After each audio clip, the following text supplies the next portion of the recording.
Depend करता है आप किस नीयत से राजनीति कर रहे हैं।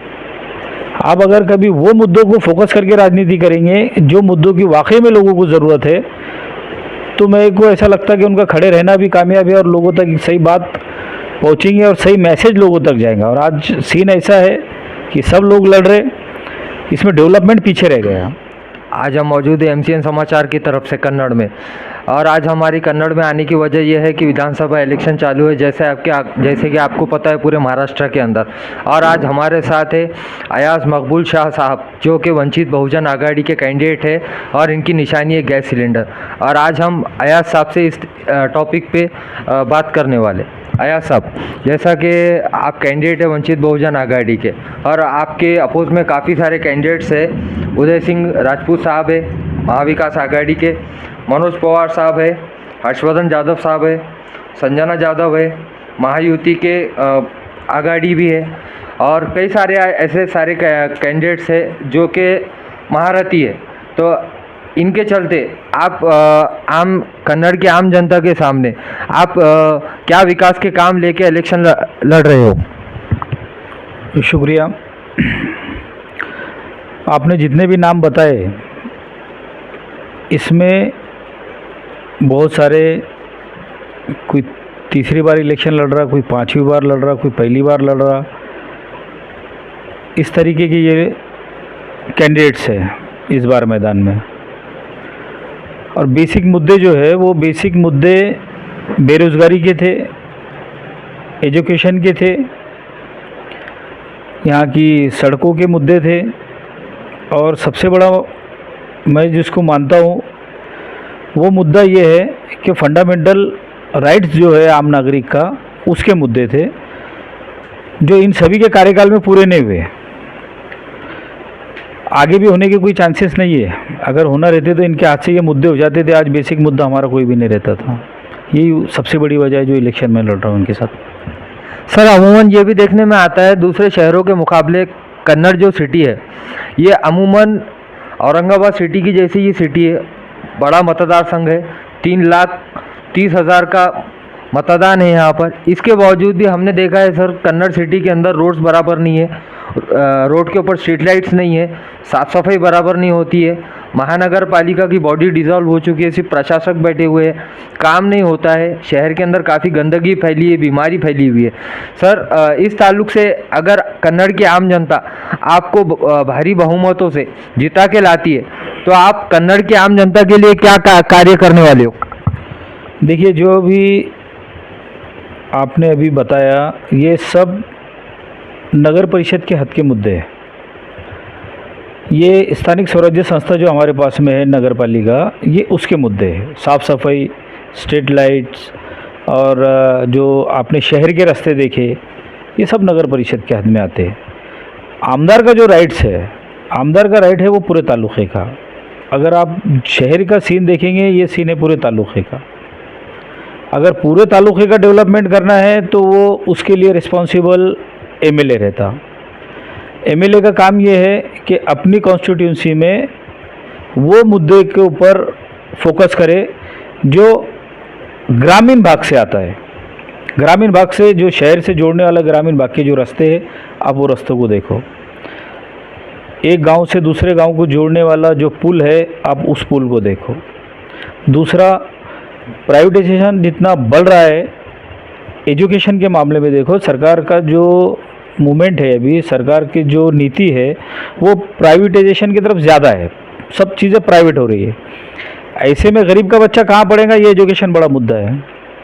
दूसरा, हॉस्पिटल, हमारे पास में जो प्राथमिक आरोग्य केंद्र रूरल हॉस्पिटल जो है, उसके हालात आप एक बार देखो।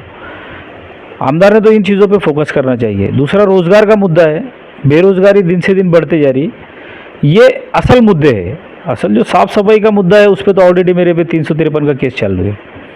साफ़ सफाई का हमने नगर परिषद में नगर सेवक रहते हुए खुद कचरा भर के नगर पालिका के निदर्शन में लाए थे, जिसके झूठे इल्ज़ाम में आज भी हमारे पे गुने दाखिल है। ये तो नगर परिषद के मुद्दे हैं। बड़ा मुद्दा जो है वो बड़ा मुद्दा है एजुकेशन, आरोग्य और बेरोज़गारी। रास्ते आज बनेंगे कल फूट जाएंगे।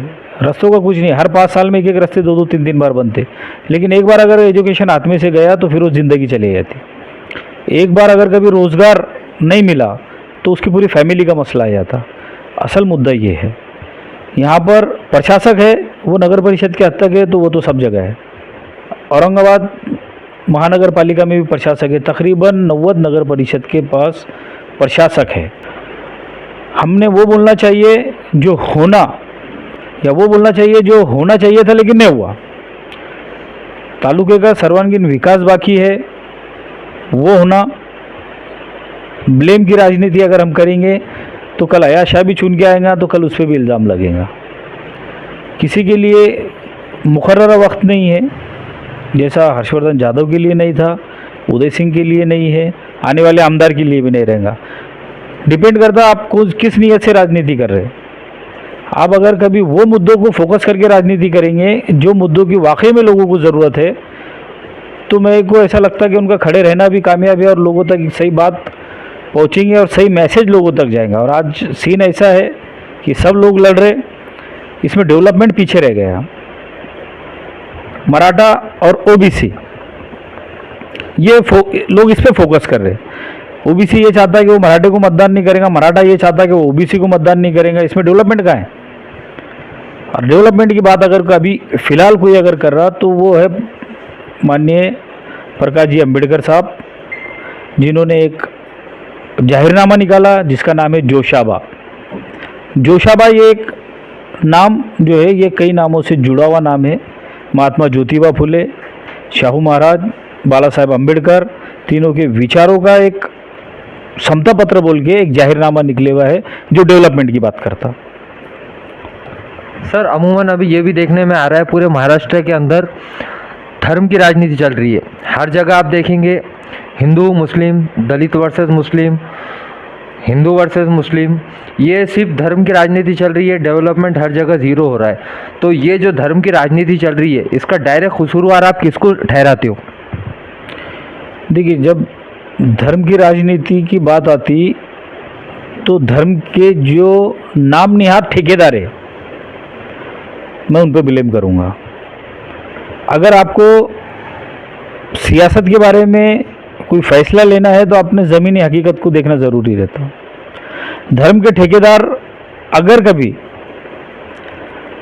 धर्म को ही तरजीह देंगे तो फिर तो कोई भी धर्म गलत नहीं है, सभी धर्म अच्छी बातें बताते। तो फिर ये जो राइट्स होते, जो मज़हब के नाम पे दंगे फसाद होते, जो मज़हब के नाम पे झगड़ा होता, फिर ये क्यों होता जबकि सभी मज़हब अच्छी बातें बता रहे? कहीं ना कहीं मज़हब का नाम राजनीति के मफाद के लिए अगर कभी लिया गया तो मैं समझता हूँ गलत है। एक आखिरी सवाल रहेगा सर आपसे, आप अब कन्नड़ की जनता से क्या अपील करना चाहते हो as a candidate Vanchit Bahujan Aghadi के? देखिए, मैं वंचित बहुजन आघाड़ी से ये चुनाव लड़ रहा हूँ। इसकी निशानी गैस सिलेंडर है और ईवीएम मशीन पे 5 नंबर का बटन है। आने वाली 20 तारीख को मैं लोगों से अपील करता हूं कि वो 5 नंबर का बटन दबाकर डेवलपमेंट की राजनीति का साथ दे। और सिर्फ वंचित बहुजन आघाड़ी है जो हर मज़हब के साथ इंसाफ कर रही। अगर कभी किसी को हमारे बारे में या वंचित बहुजन आघाड़ी के बारे में तफसील से जानना है तो वो जोशाबा समता पत्र जो डेवलप किया गया वंचित बहुजन आघाड़ी की ओर से प्रकाशित किया गया है, उसको अगर आप गौर से देखेंगे तो उसमें ठाकर समाज, भील समाज, मातंग समाज, मुस्लिम समाज, बौद्ध समाज, मराठा समाज, ओबीसी समाज, शेतकरी, सबके लिए उसमें जगह दी गई है।